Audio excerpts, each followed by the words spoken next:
গত কয়েকদিন আগে ভিডিও ফুটেজ ভাইরাল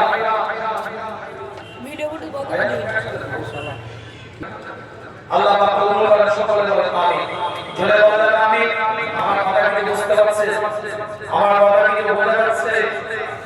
আমার সবাই আমিন বলছি তারপর আমি অনেকটা আলোচনা করছি আমি 2 ঘন্টা রাতে মিসাইল ভাইয়ের জন্য আলোচনা করি উনি ফোন করেছেন ব্যক্তিগতভাবে ঠিক আছে উনি ব্যক্তিগতভাবে যে ভাই যেতে হবে আমি ওই ঘন্টা ঘুমাই ঘুরে বসে আপনি একা কি করে আমি বলবো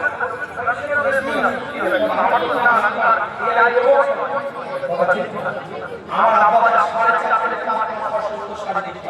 রাইসের মাধ্যমে হুজুরকে লাগে খাওয়া দিতে আমার নিজের হুজুরকে লাগে ছোট নেই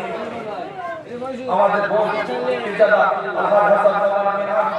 ভাই আমাদের এই সিরিয়াল মাদ্রাসা হুজুর ভাই আসেন আল্লাহ পাক কবুল করে তারা আমি আমার মুম্বাই আসলে এত আমি আপনাদের কাছে সেখানে আমি তাকে এলোমেলো করবেন এটা ঠিক না তকবীর নারায়ে তাকবীর নারায়ে তাকবীর আপনাদের